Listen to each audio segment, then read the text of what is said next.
بسم اللہ الرحمن الرحیم الا ان اولیاء اللہ لا خوف علیہم ولا هم يحزنون الذین آمنوا وكانوا يتقون لهم البشرى في الحیاة الدنیا وفي الآخرة لا تبدیل لکلمات اللہ ذلك هو الفوز العظیم او كما قال الله تبارك وتعالى في القرآن الكريم والفرقان الحميد صدق الله العلي العظيم وصدق رسوله النبي الأمين المتين الأمي الكريم الرؤوف الرحيم ونحن على ذلك لمن الشاهدين والشاكرين والآمنين والمطمئنين والحمد لله رب العالمين۔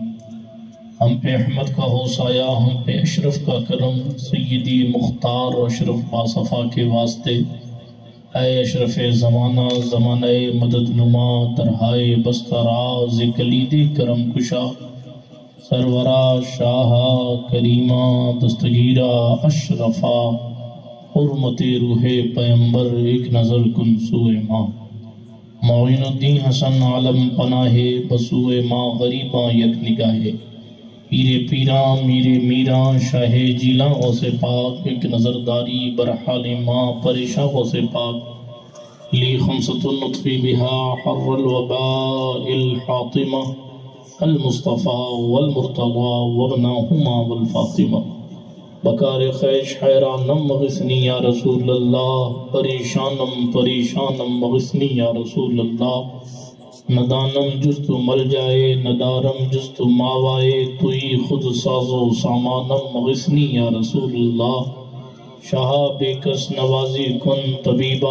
چارہ سازی کن، مریض درد عصیانم اغثنی یا رسول اللہ، رضایت سائل بے پر توئی سلطان لا تنہر، شاہ بحر عظیم خانم مغثنی یا رسول اللہ، صلی اللہ تعالی علیہ وسلم۔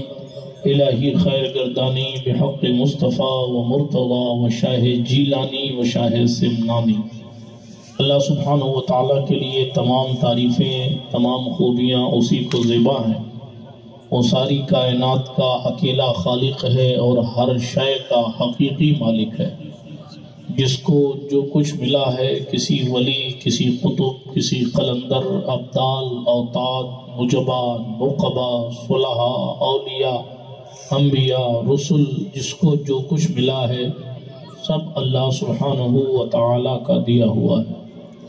وہ جسے چاہے زندگی دیتا ہے، جسے چاہے موت عطا فرماتا ہے، جسے چاہے اولاد دیتا ہے، جس کی گود چاہے سونی رکھتا ہے، جسے چاہے بیٹا دیتا ہے، جسے چاہے بیٹی دیتا ہے، جسے چاہتا ہے دونوں دیتا ہے، جسے چاہتا ہے کچھ نہیں دیتا۔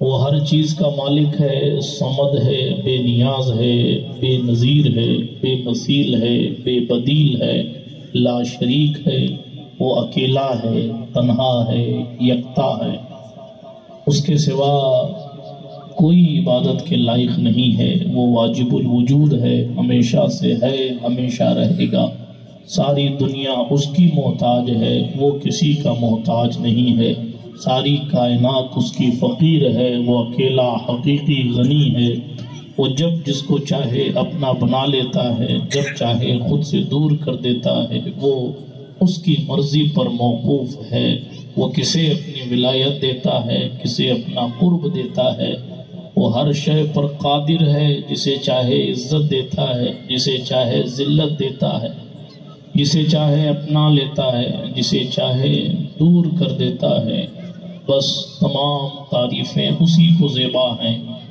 اس کی کوئی مثال نہیں ہے، اور قدرت، اس کی قدرت کی جگہ جگہ مثالیں موجود ہیں۔ صلاۃ و سلام نبیوں کی مقدس، معطر، مطہر، منور، معصوم جماعت پر اللہ پاک نے اپنے ہر نبی کو معصوم بنایا ہے، اور اللہ کے کسی نبی سے کبھی کوئی گناہ نہیں ہوتا۔ جب اللہ کا ہر نبی معصوم ہے تو پھر خصوصیت کے ساتھ صلاۃ و سلام اس ذات پر جو امام المعصومین ہیں، سید المعصومین ہیں، امام الانبیاء والمرسلین ہیں، سرکار طٰہٰ و یاسین ہیں، سراپا رحمت للعالمین ہیں، جو سیدہ فاطمہ زہرا کے بابا ہیں، حسن مجتبیٰ کے نانا ہیں، حسین شہید ظلم و جفا کے نانا ہیں، علی مرتضیٰ کے بھائی بھی ہیں، سسر بھی ہیں، جناب عبداللہ کی آنکھوں کے تارے ہیں، حضرت آمنہ خاتون کے دلارے ہیں، حضرت عبد المطلب کے نبیرہ ہیں، پوتے ہیں، اور ساری کائنات میں اللہ کی عطا سے سب سے افضل ہیں، سب سے اعلیٰ ہیں، سب سے برتر ہیں۔ آئیے جی لگا کر باواز بلند انہی کی بارگاہ بے مثالی میں درود شریف کا نذرانہ پیش کر لیں۔ پڑھیں اللہم صلی علی مولانا محمد بارک وسلم۔ تنجینا بها من جميع الأهوال والآفات وتقضي بها جميع الحاجات وتطهرنا بها من جميع السيئات وترفعنا بها عندك أعلى الدرجات وتبلغنا بها أقصى الغايات من جميع الخيرات في الحياة وبعد الممات إنك قريب مجيب الدعوات وأنت على كل شيء قدير۔ واہ کیا مرتبہ اے غوث ہے بالا تیرا۔ آپ سبحان اللہ کب کہیں گے؟ سبحان اللہ۔ جلسہ ختم ہونے کے بعد کہیں گے یا بستر پر لیٹے لیٹے جب آپ کو شعر یاد آئے گا تب کہیں گے، یا 6 مہینے بعد جب آپ کو میری یاد آئے گی تب کہیں گے؟ کب کہیں گے؟ ابھی کہہ لیجئے، ابھی کہنے میں کئی فائدے ہیں، ہے نا؟ تو میں عرض کر رہا تھا واہ کیا مرتبہ اے غوث ہے بالا تیرا، اونچے اونچوں کے سروں سے قدم اعلیٰ تیرا، سبحان اللہ۔ سر بھلا کیا کوئی جانے کہ ہے کیسا تیرا، اولیاء ملتے ہیں آنکھیں وہ ہے تلوہ تیرا، سبحان اللہ۔ بے شک کیا دبے جس پہ حمایت کا ہو پنجہ تیرا، شیر کو خطرے میں لاتا نہیں کتا تیرا، بے شک سبحان اللہ۔ تو حسینی حسنی کیوں نہ محی الدین ہو، اے خضر مجمع بحرین ہے دریا تیرا، بے شک سبحان اللہ۔ کیوں نہ قاسم ہو کہ تو ابن ابی القاسم ہے، کیوں نہ قادر ہو کہ مختار ہے بابا تیرا، کیوں نہ قادر ہو کہ مختار ہے بابا تیرا، مصطفیٰ کے تنے بے سایہ کا سایہ دیکھا، مصطفیٰ کے تنے بے سایہ کا سایہ دیکھا، جس نے دیکھا میری جان جلوہ زیبا تیرا، بے شک سبحان اللہ۔ ابن زہرا کو مبارک ہو عروس قدرت، قادری پائیں تصدق میرے دولہا تیرا، تجھ سے در در سے سگ اور سگ سے ہے مجھ کو نسبت، میری گردن میں بھی ہے دور کا ڈورا تیرا، اس نشانی کے جو سگ ہیں نہیں مارے جاتے، عشر تک میرے گلے میں رہے پٹا تیرا، کہنے لگے میری قسمت کی قسم کھائیں سگانے بغداد، میری قسمت کی قسم کھائیں سگانے بغداد۔ اعلیٰ حضرت کا تیور بدل گیا، اس سے پہلے انہوں نے کہا غوث پاک آپ سے آپ کی چوکھٹ کو نسبت ہے، کو اس کا کم کر دیجئے، بالکل سادہ کرو، آپ سے آپ کی چوکھٹ کو نسبت ہے، اور آپ کی چوکھٹ سے آپ کے کتے کو نسبت ہے، تجھ سے در سے سگ، اور احمد رضا کو اس کتے سے نسبت ہے، بے شک سبحان اللہ۔ ڈائریکٹ در کی نسبت نہیں جوڑی ہے اس شعر میں، آپ سے آپ کی چوکھٹ کو نسبت ہے، آپ کی چوکھٹ سے آپ جہاں قدم رکھتے ہیں وہ آپ کی چوکھٹ آپ سے نسبت رکھتی ہے، اور جو اس چوکھٹ پر کتا رہتا ہے وہ آپ کی چوکھٹ سے نسبت رکھتا ہے، چوکھٹ آپ سے نسبت رکھتی ہے، اور احمد رضا اس کتے سے نسبت رکھتا. تجھ سے در سے سگ اور سگ سے ہے مجھ کو نسبت. میری گردن میں بھی ہے دور کا ڈورا تیرا، لیکن ہے تو صحیح، دور کا ہی صحیح لیکن ہے. ابھی تیور بدلے گا. ابھی کہا میری گردن میں بھی ہے دور کا ڈورا تیرا، لیکن پھر بھی اس نشانی کے جو کتے ہیں وہ مارے نہیں جاتے، کیونکہ پٹا جو ہے وہ غوث اعظم کی غلامی کا دیکھ کر مارنے والے ٹھہر جاتے ہیں. بے شک اس نشانی کے جو سگ ہیں نہیں مارے جاتے. 2-4 دن ساری زندگی نہیں، صرف ظاہری زندگی نہیں، بلکہ اپنی نسلوں کے لیے بھی دعا کر کے گئے، اپنی نسلوں کے لیے بھی عرضی لگا کے گئے کہ حشر تک میرے گلے میں رہے پٹا تیرا. بد صحیح غوث پاک ہمارے اعمال کی طرف نہ دیکھیے گا، ہم آپ کی چوکھٹ کے لائق نہیں ہیں. بد صحیح، چور صحیح، مجرم و ناکارہ صحیح، بد صحیح، چور صحیح، مجرم صحیح، ناکارہ صحیح، کچھ بھی ہے وہ کیسا ہی صحیح ہے تو کریمہ تیرا. بے شک سبحان اللہ. ہم جیسے بھی ہیں آپ کے ہیں، جیسے بھی ہیں ہے وہ کیسا ہی صحیح ہے تو کریمہ تیرا. پھر جوش آیا تو کہنے لگے میری قسمت کی قسم کھائیں سگانے بغداد کے کتے. ابھی تو کہا کہ بھئی چوکٹ کے کتے کی شان اور، اب بغداد کے کتے میری قسمت کی قسم کھائیں، قسمت کی قسم کھائیں. کیونکہ ہوں ہند میں مگر پھر بھی غوث اعظم کے نام پہ پہرا دے رہا ہوں. بے شک سبحان اللہ. انہوں نے مجھے چن رکھا ہے، یہ میری قسمت ہے.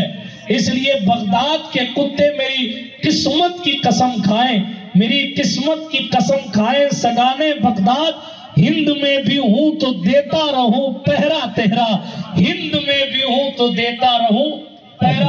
اشعار بہت ہے، اشعار پڑھوں گا تو بہت وقت لگے گا، لیکن کہنے لگے ہے رضا یوں نہ بلک تو نہیں جید تو نہ ہو، سید جید ہر دہر ہے مولا تیرا. فخر آقا میں رضا اور بھی ایک نظم رفیع، چل لکھا لائیں ثنا خانوں میں چہرہ تیرا. آواز ریپیٹ ماری اس کو بند کر دیجیے اور آواز تیز کر دیجیے. آواز کے ساتھ کوئی ناراضگی نہیں ہے اپنی، لیکن یہ جو ڈبل اپنے اکیلے ہی کافی ہیں تو ڈبل آواز کی ضرورت کیا ہے. درود شریف پڑھیں اللہم صلی علی سیدنا نبینا موانا و ملجانا محمد وعلا آل سیدنا مولانا محمد کما تحب و ترضا بین تصلی علیہ. صلاة و سلاما علیکہ یا رسول اللہ صلی اللہ تعالی علیکہ وعلا آلکہ و صحبکہ وسلم. برادران ملت اسلامیہ، اللہ سبحانہ و تعالیٰ کا احسان ہے کہ اس نے ہمیں اور آپ کو اس پاکیزہ مہینے میں اس پاکیزہ محفل میں بیٹھنے کی سعادت نصیب فرمائی ہے. آپ جیسا کہ جانتے ہیں کل جو ذات ہمارے درمیان تھی، بلکہ جب میں پہلی بار ڈیبر آیا تھا تو حضرت نے بڑی دعاؤں سے نوازا، بڑی محبتوں سے نوازا تھا. آج انہی کے عرس میں ہم اور آپ محفل سعید سجائے بیٹھے ہیں. اللہ سبحانہ و تعالی جل مجدہ الکریم کی یہ مرضی ہے کہ وہ کب کس کو زمین کے اوپر رکھے اور کب کس کو زمین کے نیچے بلا لے. یہ اس کی مرضی پر موقوف ہے. مرضی مولا از ہما اولا. کہنے والوں نے کہا اللہ کی مرضی تمام مرضیوں سے اعلیٰ ہوتی ہے، وہ اس کی مرضی پر موقوف ہے. جیسا کہ میں نے گفتگو کی شروعات میں عرض کیا، وہ کس کو اپنا بنانا چاہے، کس کو زندہ رکھنا چاہے، کس کو موت کی چاشنی عطا فرمائے، کس کو موت کی کڑواہٹ دے دے، کس کو روح نکلتے وقت تکلیف دے دے اور کس کو روح نکلتے وقت آسانی عطا فرما دے، یہ اس کی مرضی پر موقوف ہے. اسے کوئی روک ٹوک نہیں ہے. وہ بے نظیر بے مثال ہے، وہ بے نیاز ہے. برادران ملت اسلامیہ، میں نے آیت کریمہ کی تلاوت کرنے کا شرف حاصل کیا.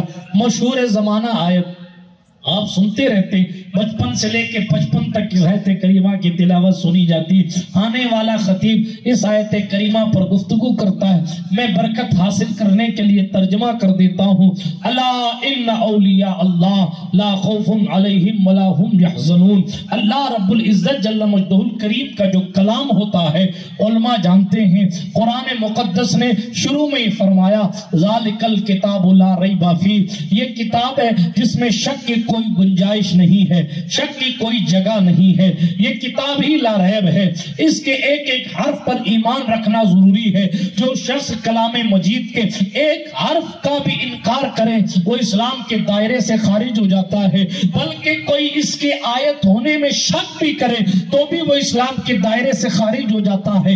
اللہ اکبر، یہ اللہ کا کلام ہے، رسول گرامی کی زبان سے نکلے ہوئے جملے ہیں، جبریل امین لے کر آئے ہیں، اللہ رب العزت کا کلام ہے، اسے کلام الہی کہا جاتا ہے، کلام اللہ کہا جاتا ہے، کلام صادق کہا جاتا ہے، کتاب اللہ کہا جاتا ہے، کتاب خداوندی کہا جاتا ہے۔ برادران ملت اسلامیہ، بتانا آپ کو یہ مقصود ہے کہ اس کا ایک ایک حرف ہمارے لیے اور آپ کے لیے دلیل ہے، حجت ہے، اور اس میں شک کرنا بھی کفر ہے، لیکن اللہ رب العزت نے پہلے ارشاد فرما دیا اس پوری کتاب میں کہیں شک کی جگہ ہے ہی نہیں۔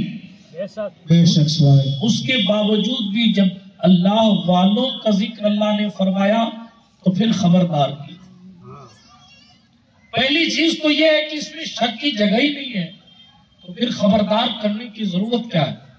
مثال کے طور پر کوئی بڑی شخصیت کا ذکر کرنا ہے، یا آپ کو سمجھانے کے لیے کوئی بڑا شخص آ رہا ہے، آپ کو پتا ہے آنے والا آئے گا، لیکن پھر اس کے بعد پائپ پر کھڑے ہو کر خبردار کرنا ہے کہ بھائی ہوشیار ہو جاؤ، کھڑے ہو جاؤ، خبردار ہو جاؤ، کوئی آ رہا ہے۔ ارے آپ کو پہلے سے پتا ہے وہ آ رہا ہے، آپ کو سمجھانے کے لیے مثال دے رہا ہوں، آپ کو پہلے سے پتا ہے کہ آنے والا آئے گا، جب آئے گا تو ہم اس کا استقبال کریں گے، لیکن یہ بار بار توجہ دلانے کا معنی کیا؟ تاکہ آپ کو اس بات کا احساس ہو جائے کہ جو آنے والا آ رہا ہے وہ غیر معمولی نہیں ہے، وہ معمولی نہیں ہے بلکہ غیر معمولی ہے، امپورٹنٹ ہے، حیثیت رکھنے والا ہے، عزت رکھنے والا ہے۔ آپ کے لیے ضروری ہے کہ آپ اس کا استقبال کریں، آپ کے لیے ضروری ہے کہ آنے والے کی تعظیم کریں، یعنی متوجہ جو کیا جاتا ہے آنے والے پر متوجہ کیا جائے، وہ اس لیے تاکہ بندے کو پتا چلے آنے والا جو ہے وہ بہت اہمیت کا حامل۔ اب آپ کو ایک اور مثال دے دوں، آپ کو سمجھانے کے لیے دے دیتا ہوں۔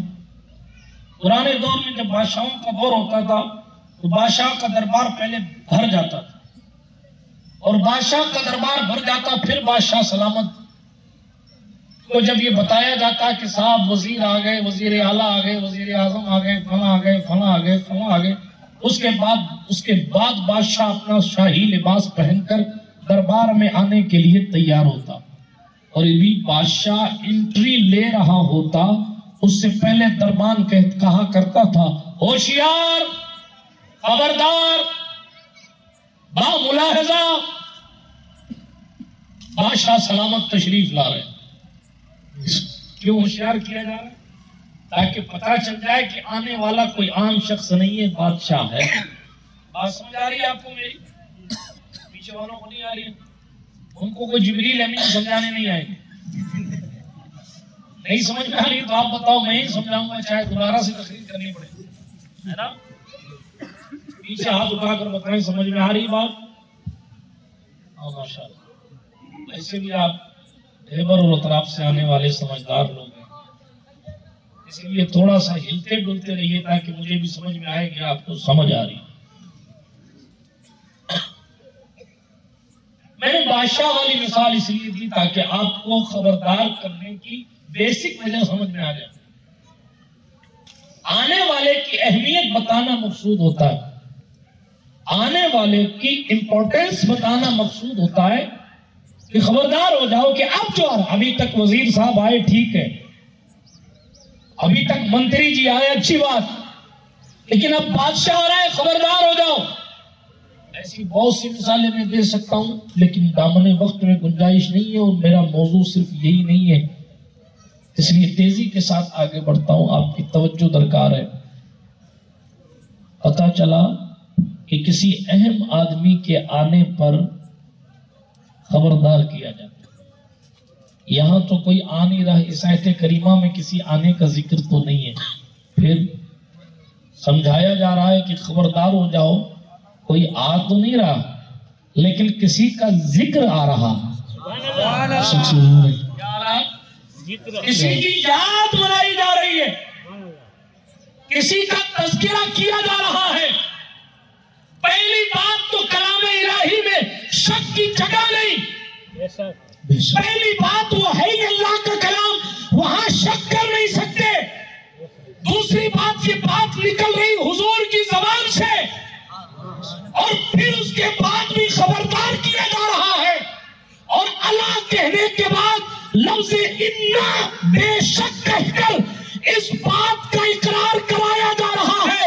اب جن لوگوں کے تذکرے آنے والے ہیں وہ کوئی عام لوگ نہیں ہیں، بلکہ قیامت میں جن کے لیے سونے اور چاندی کے ممبر لگائے جائیں گے، ایسے ممبر والے لوگوں کا تذکرہ آ رہا ہے۔ نعرہ تکبیر، نعرہ تکبیر، نعرہ رسالت، نعرہ رسالت، فیضان رسول میاں سرکار، فیضان رسول میاں سرکار، حضور میاں صاحب قبلہ۔ عرض یہ کر رہا تھا، اللہ رب العزت جل مجدہ الکریم کے کلام نے ہمیں اور آپ کو سمجھایا کہ کچھ لوگ ایسے ہوتے ہیں جن کا ذکر بھی آئے، اگر جن کا تذکرہ بھی آئے تو اس کے لیے قدرت بھی کچھ پروٹوکول رکھ دیتی ہے، حالانکہ وہ خلاق ارض و سماوات ہے، حالانکہ وہ ان ولیوں کا بھی معبود ہے، اسی نے انہیں قربت دی ہے، ہونا چاہے تو ولایت چھین لے، لیکن بندوں کو بتا رہا ہے جب میں خالق ہو کر اس کا ان لوگوں کا تذکرہ خبردار کر کے کرتا ہوں، تو تم مخلوق بھی جب ان اللہ والوں کا ذکر کرنا تو ادھر ادھر دیکھ کر نہیں، بلکہ خبردار ہو کر ذکر کرنا بھی اور خبردار ہو کر ذکر سننا۔ بے شک، سبحان اللہ، سبحان اللہ۔ اسی لیے ہم اللہ والوں کا تذکرہ کرتے ہیں تو محفل سجاتے ہیں، اسی لیے ہم عرس کرتے ہیں تو اہتمام کے ساتھ کرتے ہیں، اسی لیے ہم اللہ والوں کی سوانح حیات پڑھتے ہیں تو احترام کے ساتھ پڑھتے ہیں۔ کیوں؟ کیونکہ یہ سنت الہیہ ہے، یہ قدرت نے ہمیں اور آپ کو طریقہ بتایا۔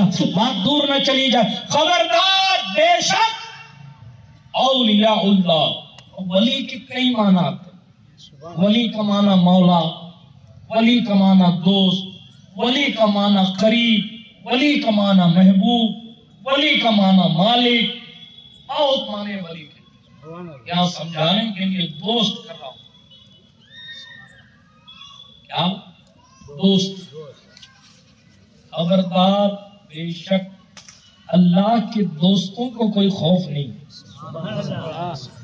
کب سبحان اللہ بولیں گے؟ سبحان اللہ۔ ارے اس خوف کے ماحول میں آپ کو بے خوف لوگوں کی داستان سنا رہا ہوں، اور آپ بے خوف کیسے ہونا ہے، اس کے لیے پردھان منتری بننے کی ضرورت نہیں ہے۔ بے خوف ہونے کے لیے راشٹرپتی بننے کی ضرورت نہیں ہے، بے خوف ہونے کے لیے اللہ کا دوست بننے کی ضرورت ہے۔ اب جنگلوں میں رہو گے دوست بن کے تو بھی بے خوف، دلی میں رہو گے تو بھی بے خوف، ہزاروں لوگ آتے ہیں جاتے ہیں، مگر بتاؤ محبوب الہی کے تقدس میں کوئی کمی آتی ہے؟ دلی کسی کے باپ کی نہیں ہے، سرکار محبوب پاک کی ہے۔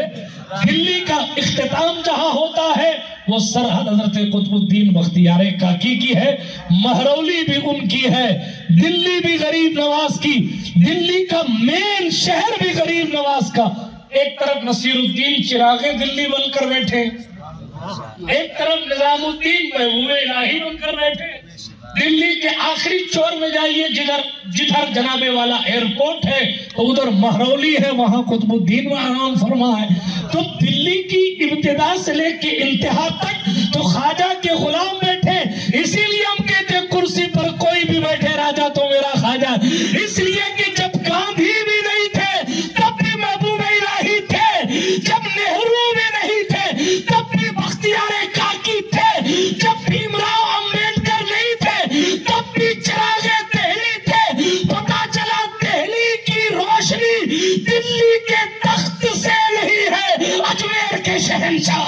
بے شک سبحان اللہ. نعرہ رسالت، نعرہ رسالت، فیضان غریب نواز. یہ غریب نواز کی شان بے مثالی ہے، یہ ان کی ولایت کی چکا چوند ہے، یہ ان کے ولایت کی روشنی ہے کہ دلی بھی انہی سے چمک رہا ہے، پڑوسی ملک میں پاک پٹن بھی انہی سے پہنچ رہا ہے، اور بڑے بڑے دھاموں کے قریب سرکار علاؤالدین علی احمد صابر کلیری کا کلیر بھی انہی سے چمک رہا ہے. یہ ساری چمک اگر ہے تو اس سینٹرل گورنمنٹ سے ہے جسے ہم اپنے عقیدے میں اجمیر معلیٰ کہتے ہیں، جس کی چوکھٹ پر آ کر بڑے بڑے شہنشاہ کہتے ہیں یہاں بھیک ملتی ہے بے گما، یہ بڑے سخی کا ہے آستہ، یہاں سب کی بھرتی ہے جھولیاں یہ دے غریب نواز. بے شک سبحان اللہ سبحان. جب ان کی شہنشاہی کا عالم یہ ہے،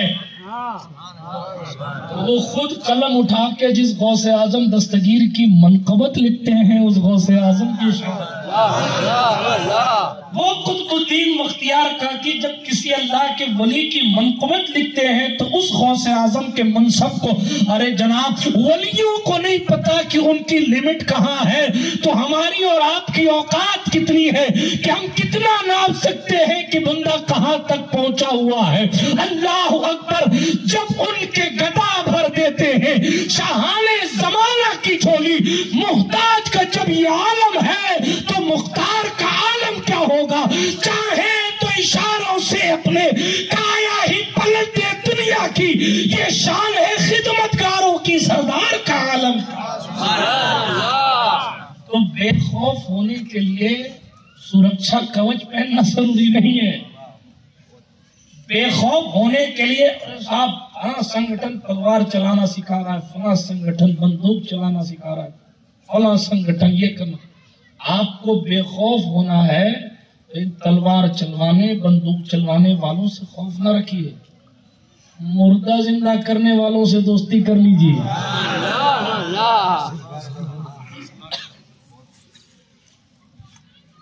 دوستی کر لیجیے ان لوگوں سے.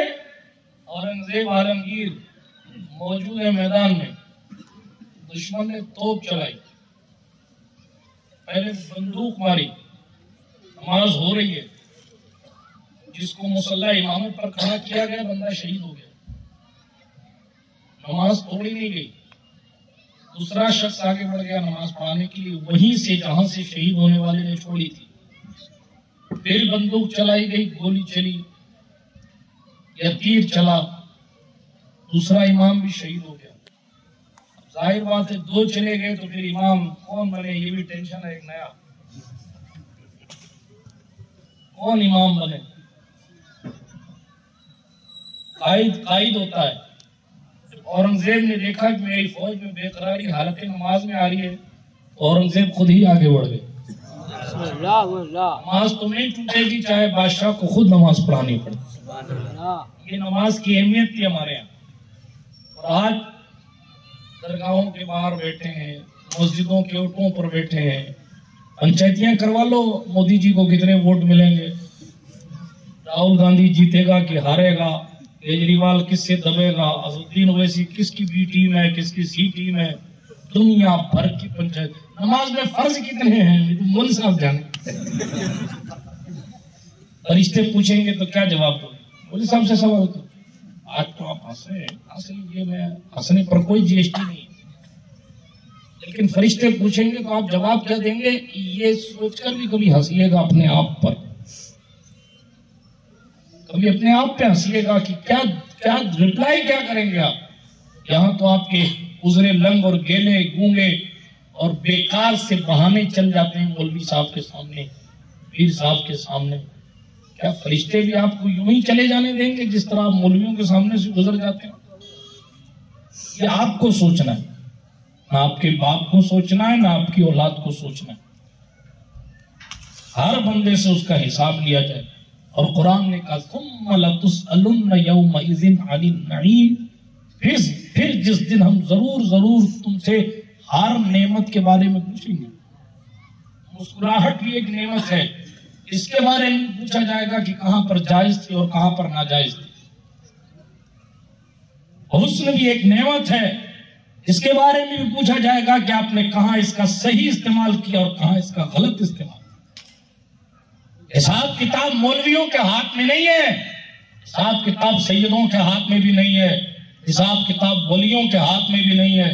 حساب ان اللہ سریع الحساب، حساب لینے والا مولا ہے۔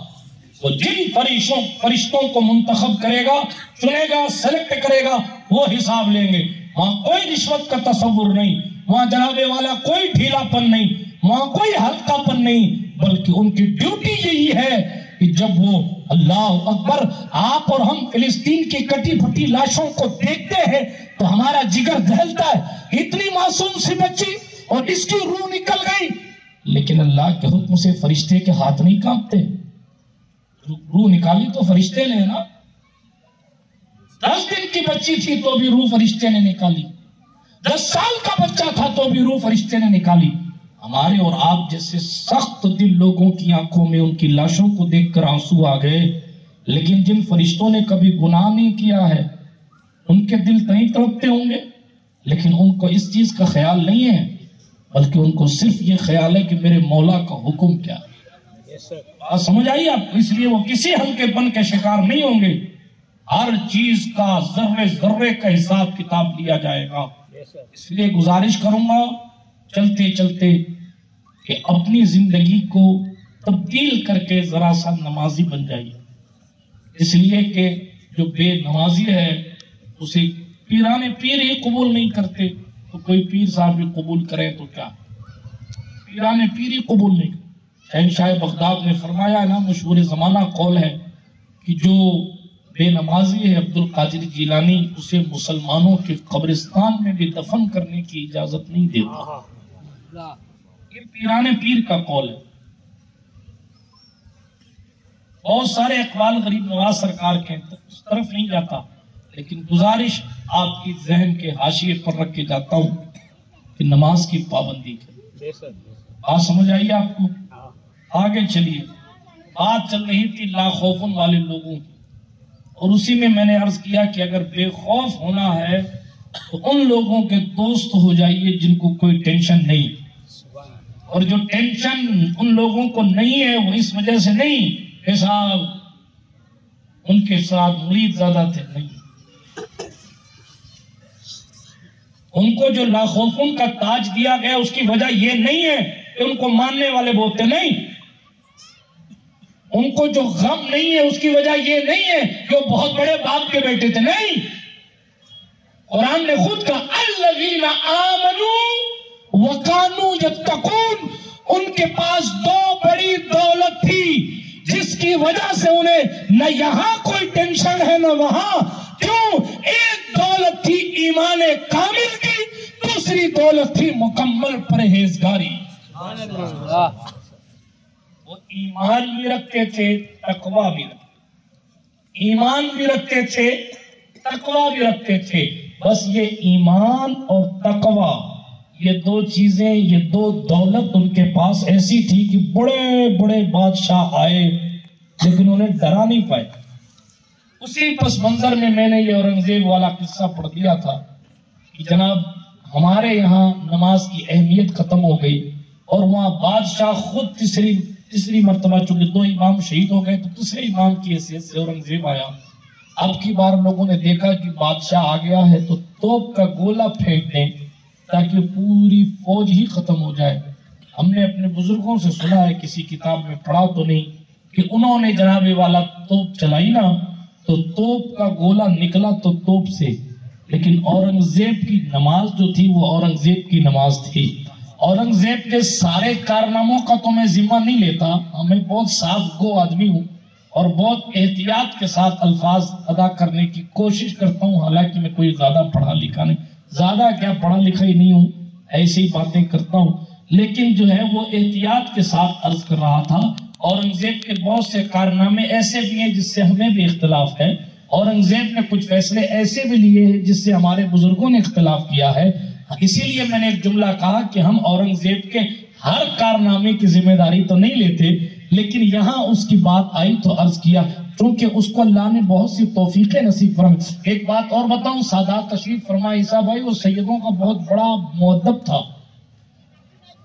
اس کو کوئی دوسرے مسلک کا کہہ دیتا کہ صاحب میں سید ہوں تو وہ اس کو بھی کہتا تھا کہ بھائی آپ کا مسلک تو ٹھیک نہیں ہے، لیکن میں اس لیے خاموش ہوں کہ آپ نسبت بڑی بتا رہے ہیں. اتنا محتاط تھا، بہت ساری باتیں اس کے حوالے سے، لیکن وہ سیدوں کا بڑا عاشق تھا، بڑا عاشق، اور فقیروں کا بڑا عاشق. حضرت فائز خواجہ کی چوکھٹ پر جا کر ان کی قبر کے اوپر ہاتھ رکھ کر اورنگزیب مرید ہوا تھا. اب میں وہ داستان پھر کبھی سناؤں گا کہ ایک مستان سے پنگا ہو گیا تھا، پھر مستان نے پورے اکھنڈ بھارت کے شہنشاہ کو اونچا نیچا کر کے رکھ دیا. ایک اکیلا اللہ والا. ہاں بہت لمبی داستان ہے، میں پھر کبھی سناؤں گا. ابھی میں ان تمام مستانوں کو جہاں سے نور ملتا ہے اس حضور غوث اعظم کی بات کر رہا ہوں.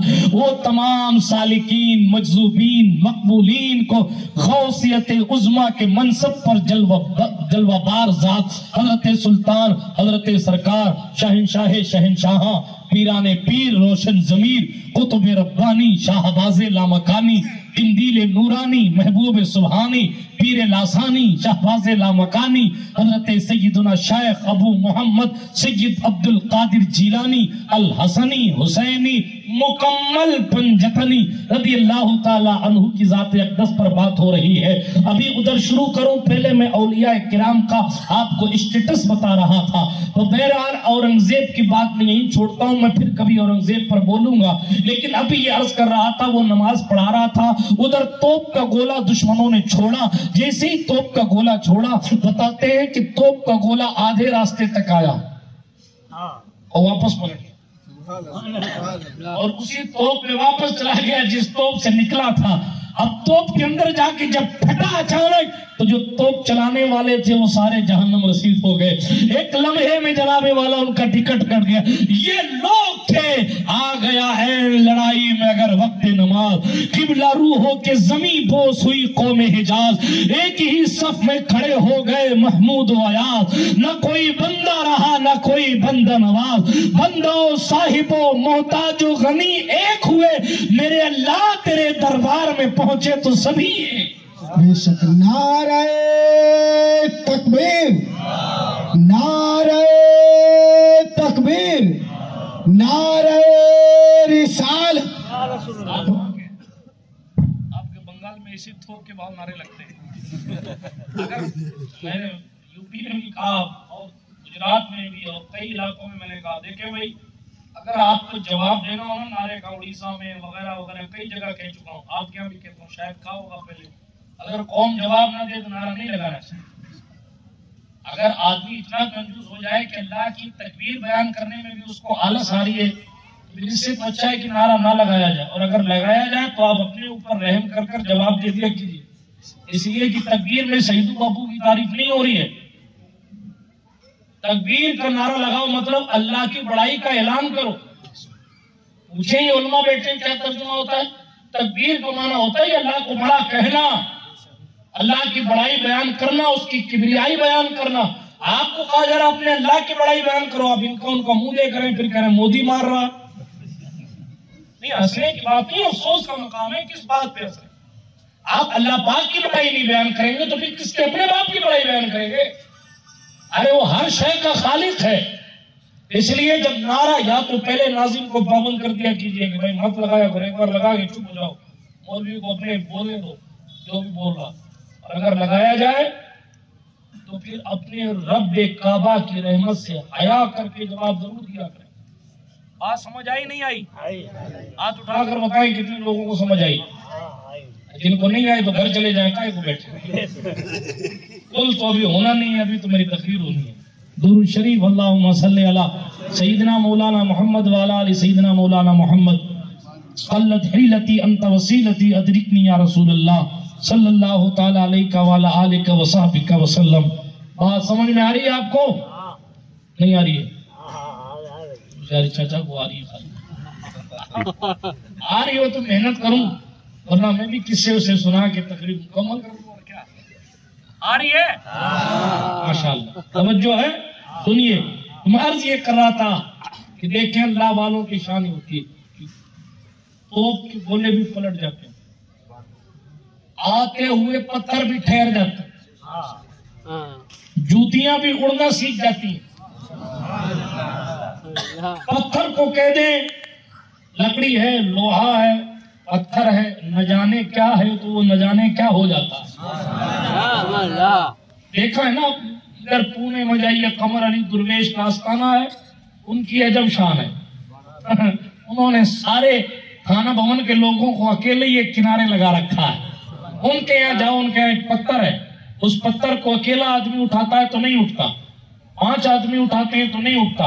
اسٹار نیوز والے نے بھی اس کو کور کیا، ان کو بھی سمجھ میں آ گیا، آپ کو بھی آنا چاہیے اس لیے کہ آپ کی جاگیری ہے۔ وہاں 11 لوگ اٹھائیں اور 11 لوگ انگلی لگائیں گے، کیا کریں گے؟ لا الہ الا اللہ کہیں گے تو نہیں اٹھے گا پتھر، درود شریف پڑھیں گے تو نہیں اٹھے گا۔ اللہ کی مرضی دیکھیں آپ، اور وہ یا قمر علی درویش کہہ کے اٹھائیں گے نا تو درویش اتنا اونچا لے جائیں گے، وہ اتنی دور تک، اتنی دیر تک پتھر ٹھہرا رہتا ہے۔ پوری وہابیت ایک طرف، اکیلے قمر علی درویش ایک طرف۔ تم کہتے تو یا رسول اللہ کہنا ٹھیک نہیں ہے، یہاں بغیر میرے نام لیے بھاٹے نہیں اٹھتے۔ ہاں، حضور کا نام نہیں لوگے تو وہاں بھاٹے پڑیں گے، پتھر مارے جائیں گے، جہنم میں پھینک دیے جاؤ گے۔ اس لیے اپنے محبوب صلی اللہ علیہ وسلم کا ذکر کیا جائے، جب نعرہ رسالت دیا جائے تو یا رسول اللہ کہا کیجئے، اس لیے کہ امام اہل سنت نے بھی کہا تھا دشمن احمد پہ شدت کیجئے، ملحدوں کی کیا مروت کیجئے، غیظ میں جل جائیں بے دینوں کے دل، یا رسول اللہ کی کثرت کیجئے۔ اور جو ہے آپ کی ولیوں کی بات چل رہی، تو آپ کو نو ٹینشن ہونا ہے، اس کے لیے مالدار بننا ضروری نہیں ہے۔ اگر کوئی آپ کو سمجھا دے پیسہ کما لو کوئی ٹینشن نہیں، جتنا پیسہ اتنا ٹینشن زیادہ، جتنا زیادہ پیسہ اتنا زیادہ ٹینشن، انکم ٹیکس کا ٹینشن، کیش رکھا ہے اس کی چوری ہونے کا ٹینشن، بیٹا چرا نہیں لے جاؤ اس کا ٹینشن، میرے بعد بیٹے جھگڑا نہیں کرے اس کا ٹینشن، بیٹی کو کتنا دینا اس کا ٹینشن، اللہ کے یہاں حساب دینا اس کا ٹینشن، ٹینشن ہی ٹینشن۔ اور جس کے پاس نہیں ہے وہ ٹماٹر بیچ کے ٹھیلے پہ سو جاتا ہے، نو ٹینشن۔ ہوتا ہے کہ نہیں ہوتا؟ پردھان منتری جی بیچارے پریشان ہیں، کبھی کہتے ہیں میں اسرائیل کے ساتھ ہوں، کبھی کہتے ہیں فلسطین کے ساتھ، کبھی کہتے ہیں اسرائیل، کبھی کہتے ہیں فلسطین، پھر پیچھے والے کہتے ہیں صاحب باپ دادا اس فلسطین کے ساتھ ہے، اچھا میں بھی فلسطین کے ساتھ، کیوں؟ ٹینشن ہے، ٹینشن ہے۔ ملک سنبھال رہے ہیں، میں ان کو بتا رہا ہوں، آپ ملک سنبھالے، ٹینشن بھرا پڑا، سمجھ نہیں آتا کہ پرانے کا کیا کہنا تھا، آپ کا کیا کہنا۔ اور دوسری طرف میں بات کو نہیں لے جاتا، ٹینشن، جتنا بڑا عہدہ اتنا زیادہ ٹینشن۔ امام صاحب کو کتنی ٹینشن، اپنے وضو کی ٹینشن، مقتدیوں کے وضو کی بھی ٹینشن۔ یہ علماء بیٹھے ہیں، وضو کی حدیث ہے، اللہ کے رسول صلی اللہ علیہ وسلم خود نماز پڑھا رہے تھے اور حضور بھول گئے، حالانکہ حضور کا بھولنا بھی امت کی تعلیم کے لیے ہے، لیکن حضور صلی اللہ علیہ وسلم جب بھول گئے نا تو نماز کے بعد سرکار نے صحابہ کی طرف چہرہ کیا اور فرمایا تمہارا کیا حال ہے کہ تم ٹھیک سے وضو کر کے نہیں آتے ہو۔ پتہ چلا امام صاحب جو ڈاما ڈول ہوتے ہیں اس میں بھی کہیں نہ کہیں مقتدیوں کا ہاتھ، اس لیے کہ جن کے مقتدی بیسٹ ہوتے ہیں وہ امام بھی بیسٹ ہوتا ہے۔ حضور غریب نواز کے خلیفہ ہیں، کل میں جن کے دربار میں حاضر تھا حضرت سلطان الطارقین صوفی حمید الدین ناگوری، تو امامت کی بات آتی ہے تو مجھے فوراً صوفی صاحب یاد آ جاتے ہیں۔ اجمیر معلیٰ میں غریب نواز کے مصلی پر غریب نواز کے حکم سے یہ نماز پڑھانے کھڑے ہوتے تھے، اور پہلی صف کے جتنے نمازی ہوتے تھے ہر نمازی کو اللہ کے عرش کے مینارے نظر آتے تھے۔ کیا امام تھے، کیا مقتدی۔ پھر کبھی سناؤں گا، اگلے مہینے میں ان کا عرس ہے، اسی مہینے کی اصل میں یہ اسی مہینے میں ان کا بھی ہے، 29 ربیع الاخر ان کی عرس کی تاریخ ہے۔ آگے بڑھتا ہوں تیزی کے ساتھ، موضوع بھی کر نہ جائے تو تیزی کے ساتھ آگے بڑھتا ہوں۔ تو عرض بھی کر رہا تھا نو ٹینشن ہونے کے لیے ضرورت اس بات کی ہے کہ ان نو ٹینشن لوگوں کے پاس آ کر بیٹھا کرو،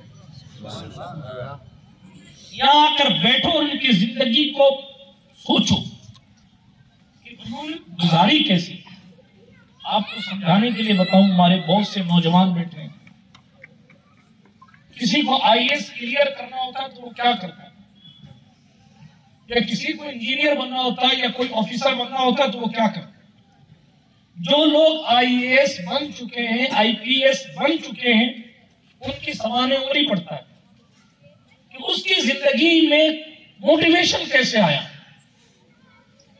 کیسے وہ کامیاب ہوا، جو کامیاب ہو گیا اس کے پڑھنے کی ٹائمنگ کیا تھی، جو کامیاب ہو گیا وہ کتنے گھنٹے کھیلتا تھا، کتنے گھنٹے پڑھتا تھا، جو کامیاب ہو گیا کلکٹر بن گیا وہ 10ویں میں کیسا تھا، 12ویں میں کیسا تھا اور پھر اس کے بعد کیسا تھا، جو کامیاب ہو گیا اس کا فیملی بیک گراؤنڈ کیسا تھا اور اس کی انکم کیسی تھی، وہ کماتا کیسے تھا اور اس کا گھر کیسے چلتا تھا۔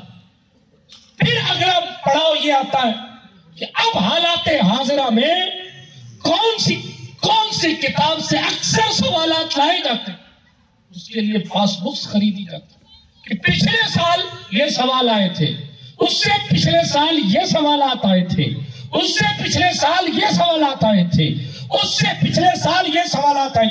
جو جانتے ہیں وہ جانتے ہیں، جو نہ جانتے ہیں ان کو بتا دوں، 5 سال اور 10 سال پیچھے کے کوشچن پیپرز کو سالو کر کے بندہ کوشش کرتا ہے کہ میں بھی کلکٹر بن جاؤں۔ میں آپ سے 2 کہتا ہوں، کلکٹر بننے کے لیے جب آپ ایک کلکٹر کی زندگی کو پی لیتے ہیں تو پھر ولی بننے کے لیے آپ ایک ولی کی زندگی پہ بھی مطالعہ کیجئے۔ وہ سوتا کیسے تھا، چلتا کیسے تھا، کھاتا کیسے تھا، عبادت کتنی دیر کرتا تھا، کھانے کا احتیاط کتنا تھا، لوگوں سے ملنے کا انداز کیسا تھا، عمر کتنی پائی تھی، صبح کیسی تھی، دن کیسا تھا، رات کیسی تھی، تلاوت کتنی تھی، بیک گراؤنڈ کیسا تھا، خاندان کیسا تھا، ماں کی دعائیں کتنی تھی، باپ کی نعمتیں کتنی تھی، تہجد کتنی پڑھتا تھا، پرہیزگار کتنا تھا، قرآن کتنا یاد تھا۔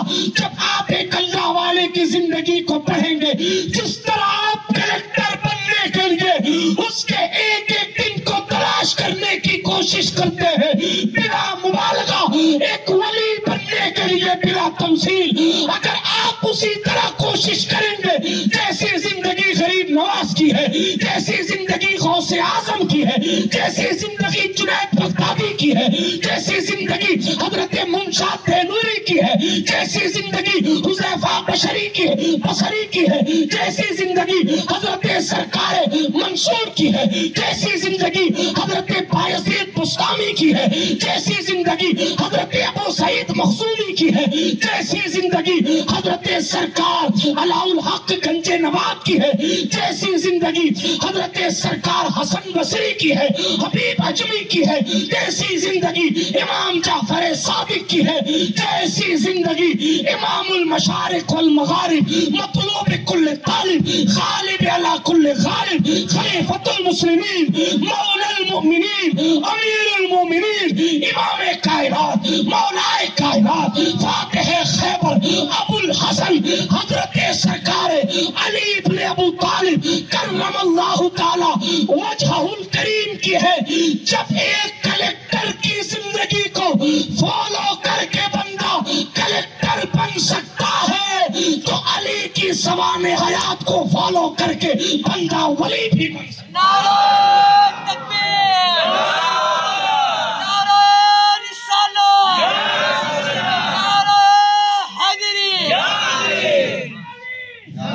برادران ملت اسلامیہ، مگر ہم چناؤں میں نیتاؤں کی زندگی کو پڑھتے ہیں، ورلڈ کپ میں کرکٹروں کی زندگی کو پڑھتے ہیں، آئی پی ایل کے سٹے میری قوم کا جوان لگاتا ہے، حرام کمانے کی ایک عادت سی پڑ گئی ہے، یوٹیوب کی گندگی نے میرے گھر یعنی میری قوم کے گھروں کی حالات ناگفتہ بھی کر دی، بے پردگی عام ہو گئی، پریانیت عام ہو گئی، اور صرف اس انٹرنیٹ نے صرف پردہ ہی نہیں چھینا، کئیوں کا عقیدہ بھی چھین لیا۔ اب ڈاکٹر، انجینئر، پروفیسر، فلان ڈھکان سبھی مسئلے بتانے لگے۔ ارے یہ مفتی کا کام تھا، مفتی تک رہنے دیتے، بھلا انجینئر صاحب نے یہ کہا تو ان کو کہو جا کے کہیں، اگر میکینیکل انجینئر ہے تو جا کے ٹرک بناویں، کہیں مشینیں دیکھیں، الیکٹریکل انجینئر ہے تو جا کے کوئی الیکٹرک کا کام کرے، انجینئر بھی اور بات بخاری کی بھی بہت صحیح بات کہتے ہیں۔ آپ کو عربی کا ترجمہ کرنا آتا ہے؟ نہیں آتا، پھر فٹ حدیث کا نمبر بیان کرتے ہیں، کون سی کتاب سے نمبر دیتے ہیں؟ جو اپلیکیشن ان کا خود کا ہے۔ یہ ایسا ہی ہے کہ ڈاکٹر صاحب دوا لکھتے ہیں، کہیں ملتی نہیں، وہی ملتی ہے جہاں ڈاکٹر صاحب کی کلینک ہے۔ کیوں؟ اس لیے کہ وہ لکھتے ہی وہی دوا ہے کہ نہیں ملے گی۔ اسی طرح وہ انجینئر صاحب بھی ہیں، میری عادت نہیں ان پر بولنے کی، پتہ نہیں کیسے آج بات آ گئی، ایسے وہ انجینئر صاحب بھی دوا وہی کی لکھتے ہیں، وہی ملے گی۔ اسلام 360 کے علاوہ اگر نمبر برابر آ جائیں تو مجھے بتائیے گا، کیوں نہیں آتے برابر؟ اس لیے کہ جس کتاب سے پڑھ کے آیا ہے اسی کتاب کا ریفرنس پیش کر رہا ہے، یعنی اسی ایپ کا ریفرنس پیش کر رہا ہے۔ پھر پوچھ لو کہ صاحب وہ اردو والی، عربی والی بخاری میں کہاں کہاں لکھا ہے، کس باب اور کس کتاب میں ہے، تو سر کھجاتے ہوئے صاحب نظر آئیں گے، لیکن ہماری قوم کے عقیدے کو تزلزل پیش کیا۔ معاذ اللہ، سب بار معاذ۔ کئی لوگ انٹرنیٹ پہ سے بیٹھے ہیں جن لوگوں نے اہل سنت، اچھا سب کا ٹارگٹ سنی ہے، سب کا ٹارگٹ، کوئی شیعت زدہ ہے تو اس کا ٹارگٹ بھی سنی شیعہ ہو جائے، کوئی وہابیت زدہ ہے تو اس کا ٹارگٹ بھی سنی ہے کہ صاحب سنی وہابی ہو جائے، کوئی دیوبندی ہے تو اس کا ٹارگٹ بھی سنی ہے کہ نہیں صاحب سنی دیوبندی ہو جائے۔ آخر کیوں؟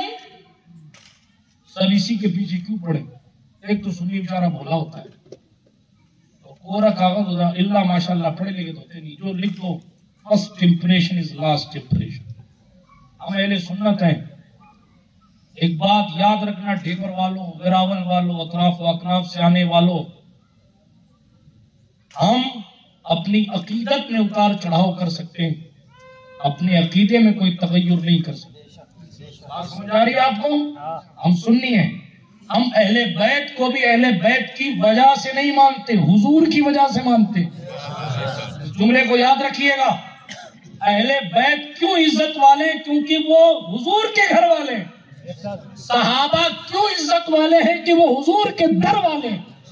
دونوں کی عزت حضور کی وجہ سے، ان کے اپنے اوصاف بعد میں، ایسا نہیں کہ ان کے اپنے کوئی اوصاف نہیں ہے، معاذ اللہ، ایسا نہیں ہے کہ ان کے اپنے کوئی شان نہیں، بہت بڑی بڑی شانوں کے مالک، لیکن بیسکلی ان کی جو عزت ہے وہ حضور کی وجہ سے، مدینے کی عزت حضور کی وجہ سے، عرب کی عزت حضور کی وجہ سے۔ کون جاتا مدینے اگر حضور نہ جاتے تو بیماریوں کا گھر تھا۔ ارے حضور کی آمد سے پہلے وہاں اس علاقے کا حال یہ تھا کہ جو قافلے بھی گزرتے تھے نا تو وہ تیزی کے ساتھ یثرب سے نکل جاتے تھے کہ کہیں یہاں کی بلا والی ہوا ہمیں لگ نہیں جاوے۔ تو اس بیماری کے گھر کا تو حال یہ تھا کہ لوگ وہاں ٹھہرنا نہیں چاہتے تھے، اور آج حال یہ ہے کہ وہاں سے آنا نہیں چاہتے۔ تو اس شہر کی عزت حضور کی وجہ سے، بات سمجھ آ رہی ہے آپ کو؟ حضور کی بیویوں کی تعظیم حضور کی وجہ سے، حضور کے زمانے کی تعظیم حضور کی وجہ سے، کلام مجید تمام کتابوں میں سب سے افضل حضور کی وجہ سے، حضور کے صحابہ تمام صحابہ میں افضل، تمام نبیوں کے ساتھیوں میں افضل حضور کی وجہ سے، حضور کے علی، حضور کے حسن، حضور کی زہرا، حضور کے حسین، حضور کا خاندان، حضور کی نسل پاک کا بچہ اپنی وجہ سے منور نہیں ہے، حضور کی وجہ سے۔ بات سمجھ آ رہی ہے آپ کو؟ اہل سنت کا ہے بیڑا پار کہ اصحاب حضور نجم ہے اور ناؤ ہے اطرت رسول اللہ کی۔ ہم نہ افراد کے شکار ہونے چاہیے نہ تفرید کے شکار۔ اگر کوئی کسی صحابی پر بات کرے آپ اس کو ٹوک دی، خبردار تمہارا مارکیٹ کا سودا تم اپنے گھر لے جاؤ، ہم سنی ہیں، ہمیں اسی طریقے پر چلنا ہے جس طریقے پر یہ بزرگان دین چل کر چلے گئے۔ یہاں جو لوگ آرام کر رہے ہیں، جن کے شہزادگان جلوہ فرما، کیا ان کے دل میں ہم سے زیادہ مولا علی کی محبت نہیں تھی؟ کیا وہ ہم سے زیادہ جانکار نہیں تھے؟ کیا وہ ہم سے زیادہ صحابہ کی عظمتوں کو نہیں جانتے تھے؟ لیکن یہ انتشار اور یہ بے قراریاں کیوں؟ کیونکہ ہم اپنے آپ کو بہت بڑا سمجھ رہے ہیں۔ ہم ہیں محبت والے، ہم سے پہلے بہت سے آ کے چلے گئے، ہم اسی محبت کر بھی نہیں سکتے جیسا کہ ہمارے بزرگوں نے کی ہے۔ بہرحال بات بیچ میں آگے تو عرض کر دیا، نہ ہم کسی صحابی کی گستاخی برداشت کر سکتے ہیں اور نہ صحابہ کے نام پر اہل بیت کے فضائل میں کوئی کمی برداشت کر سکتے۔ اگر کسی صحابی کا نام لے کر کوئی مولائے کائنات کی فضیلت میں کمی کرے، ہم اس کو بھی جوتے کی نوک پر رکھتے ہیں، اور کوئی اہل بیت اطہار کا نام لے کر کسی صحابی پر تانا زنی کرنے کی کوشش کرے، بلا مبالغہ ہم اس کو بھی جوتے کی نوک پر رکھتے ہیں، اس لیے کہ ہم اہل سنت ہیں، ہمارے لیے ہمارا عقیدہ پہلے ہے۔ بات سمجھ آئی آپ کو؟ یہ بات بیچ میں آ گئی تو میں اس کی، اگر عقیدہ صحیح نہیں ہے، ولی ہونا تو دور کی بات، وہ مومن نہیں ہو سکتا، کیونکہ ولیوں کی بات ہو رہی ہے، اس لیے ولی ہونے سے پہلے مومن ہونا ضروری ہے۔ قرآن نے کہا کہ الذین آمنوا، پہلے ایمان، پھر تقوی، پہلے ایمان، عقیدہ ہی خراب ہے، ایمان ہی ڈاؤن ڈول، پھر کتنا ہی بڑا تقوی، کسی نے ابلیس بھی کہہ دے گا میں بہت تقوی والا ہوں، میں بہت پرہیزگار، کیوں؟ اتنے ہزار سال میں نے عبادت کری ہے، اتنے ہزار سال۔ ارے تیرا تقوی تیری جیب میں رکھ، تیرا ایمان ختم ہو گیا، تو نے آدم کی گستاخی کر دی، نور محمدی کی گستاخی کر دی، حضرت سرکار آدم علیہ السلام کو سجدہ نہ کیا، اللہ کی نافرمانی کر دی، کروڑوں سال کے اگرچہ سجدے بنتے ہوں گے تیرے، کروڑوں سجدے بنتے ہوں گے، لیکن سب برباد، کیونکہ ایمان نہیں ہے۔ اس لیے چلتے چلتے یہ بھی عرض کروں کہ اپنے ایمان کی حفاظت اور اپنے ایمان پر خاتمے کی دعا کیا کیجئے۔ یہ بھی ایک ہمارے عالمیہ ہے کہ ہم بھول گئے کہ ہمیں مرنا ایمان پر ہے، اس کی ٹینشن نہیں لیتے ہم، حالانکہ ولیوں نے ٹینشن لی ہے، ولیوں نے ٹینشن لی ہے کہ کیا ہوگا، انتقال ہو جائے، کیا ہوگا، رب کے دربار میں کھڑا کیا جائے۔ حضرت عطا سلمی رحمۃ اللہ تعالی علیہ بہت مشہور بزرگ ہیں، وہ کپڑے بنا کرتے، واقعہ سنا دوں، مجھے معلوم ہے آپ کو واقعہ بہت اچھا لگتا ہے، لیکن سنا دیتا ہوں، توجہ ہے آپ کی؟ حضرت عطا سلمی رحمۃ اللہ تعالی کپڑے بنا کرتے تھے، کپڑے بنتے تھے، اللہ کا ولی اس طرح اپنا گھر چلاتا، ان لوگوں کی شان اور تھی، اس طرح کپڑے بنتے، بن کے ایک مارکیٹ میں دکان تھی، وہاں لے جا کے بیچا۔ تو آپ کو سمجھانے کے لیے بتا رہا ہوں، وہ کپڑے بن کر کے تیار کر کے لے کر گئے وہاں دکان والے کے پاس، اور بہت خوش تھے کہ میں نے بہت بہترین کوالٹی کا کپڑا بنا لیا، اور لے کے گئے نا وہاں، جب اس دکان والے نے کہا کہ اس میں یہ کمی ہے، اس میں یہ کمی ہے، اس میں یہ کمی ہے، اس میں یہ کمی، تو رونے لگے۔ کیا کرنے لگے؟ رونے لگے، بے تحاشا رونے۔ دکان والے نے سوچا مجھ سے کوئی گستاخی ہو، اس نے کہا حضرت روئیے مت، اللہ آپ کا بھلا کرے، آپ جو کہو گے میں وہ قیمت دے دوں گا، میں نے تو بتایا صرف کہ اس میں یہ کمی ہے، اگر آپ اتنا مانگو میں اتنا دوں، آپ کا چہرہ دیکھ کے میں دے دوں، میں نے تو بتا دیا، نشاندہی کر دی کہ اس میں یہ کمی ہے۔ دیور والوں صلی اللہ علیہ نے پلٹ کے کہا میں اس لیے نہیں رو رہا ہوں کہ تو نے کمی نکالی،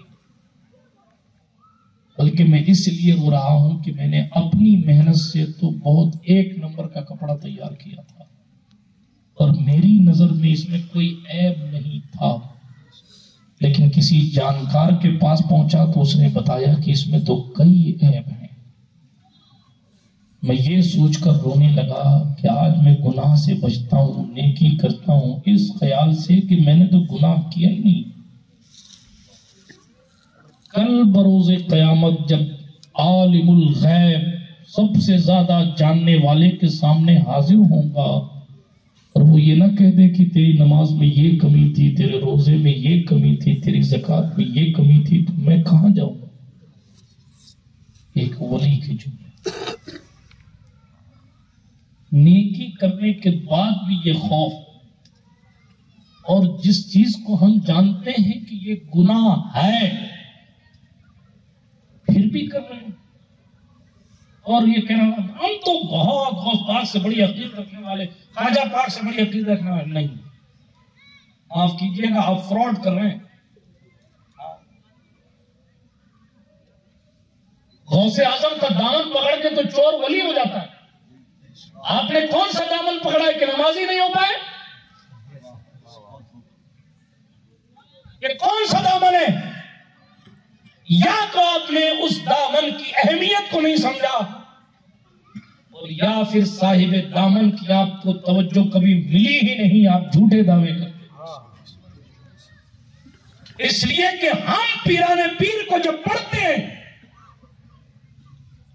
تو ہم دیکھتے ہیں کہ اگر کوئی چادر چرانے آ رہا ہے اور پیچھے سے کسی نے غوث اعظم کی چادر پہ ہاتھ رکھا کہ چادر قیمتی ہے چرا لو، آگے دیکھتے دیکھتے حضرت غوث اعظم نے ہاتھ اٹھا کر کہا میرے اللہ، لوگ کہیں گے کہ عبد القادر کی چادر پکڑنے والے بھی چور ہوتے ہیں، اس لیے میرے مالک میرے حال پر رحم کر، میری بات سن لے، اور جس نے چوری کی نیت سے ہی صحیح میری چادر پہ ہاتھ لگایا ہے تو اسے اپنا بنا لے۔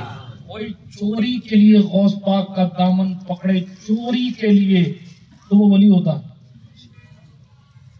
آپ غوث پاک کے اتنے شہزادوں کے بیچ میں رہتے ہیں، اتنے اللہ والوں کے بیچ میں رہتے ہیں، اتنے سالوں سے عقیدتیں غوث اعظم دستگیر سے وابستہ ہیں، آج تک نمازی نہیں ہو پائے۔ ہمیں اور آپ کو نظر ثانی کرنے کی ضرورت ہے کہ کمی کہاں۔ میں اپنے اسلامی رشتے کی ماں بہنوں کی بھی توجہ چاہتا ہوں، ایسا نہیں ہے تقریریں صرف مردوں کے لیے ہوتی ہیں اور آپ کو کوئی کچھ نہیں کہے گا۔ اللہ آپ پر رحم کرے، آپ سے بھی سوالات ہوں گے، آپ کے لیے کوئی الگ سے موت کا فرشتہ نہیں ہے۔ جو سوال مردوں سے کیا جائے گا وہی قبر میں آپ سے بھی کیا جائے گا۔ اللہ نے اسی لیے فرشتوں کو نہ مرد رکھا ہے نہ عورت رکھا ہے، وہ دونوں سے سوال کرنے والے فرشتے ہوں گے، معصوم فرشتے۔ آپ سے بھی پوچھا جائے گا کہ آپ کی نگاہیں کیوں بہکی تھی، آپ نے کیوں جہنمی عورتوں کا طریقہ اپنا رکھا تھا؟ یہ بے پردگی کرنا یہ جہنمی عورتوں کا طریقہ ہے، یہ بالوں کو کھول کر چلنا یہ جہنمی عورتوں کا طریقہ۔ اور ایک بات اور عرض کر دوں، یہ بالوں کو جو جوڑا بنا کر سر پہ جمع کیا جاتا ہے، اس سے بھی سرکار مدینہ نے ناراضگی کا اظہار کیا۔ یہ غلط ہے، شریعت کے خلاف ہے، بالکل سراسر گناہ ہے۔ آپ کو اللہ نے صرف نازک بنایا ہے، آپ تو مردوں سے کہیں زیادہ نازک ہیں، مردوں سے زیادہ سخت عذاب اللہ نہ کرے آپ کو اگر دیا گیا تو کیا کریں گے آپ؟ سیدہ رابعہ بصری کے سامنے بھونی ہوئی مرغی لائی گئی، حضرت رابعہ رونے لگی۔ کسی نے کہا رابعہ رونے کا سبب کیا ہے؟ جملہ سنو، کیا عورتیں تھیں؟ انہوں نے کہا رونے کی وجہ یہ ہے کہ اس مرغی کو تو ذبح کرنے کے بعد جلایا گیا ہے، اس مرغی کو ذبح کرنے کے بعد جلایا گیا ہے، ان لوگوں کا حال کیا ہوگا جن کو جہنم کی آگ میں یوں ہی دبایا گیا۔ ابھی سانسیں چل رہی ہیں، اللہ والوں کی چمکتے ہوئے گنبد ہمیں اور آپ کو درس عبرت دے رہے ہیں۔ ہم نیک لوگ تھے، پھر بھی زمین کے اوپر جتنا رب نے چاہا اتنے ہی رہے، اور آخر ہمیں زمین کے نیچے جانا پڑا۔ غریب نواز کا گنبد، غوث اعظم کا گنبد بتا رہا ہے کہ ہمارے پاس مردوں کو زندہ کرنے کی طاقت تھی، لیکن پھر بھی موت نے ہماری دہلیز پر دستک دی تھی۔ الگ بات ہے کہ زیر زمین ان کی زندگی کی شان اور ہے، زندہ ہو جاتے ہیں، مرتے ہیں جو حق کے نام پر۔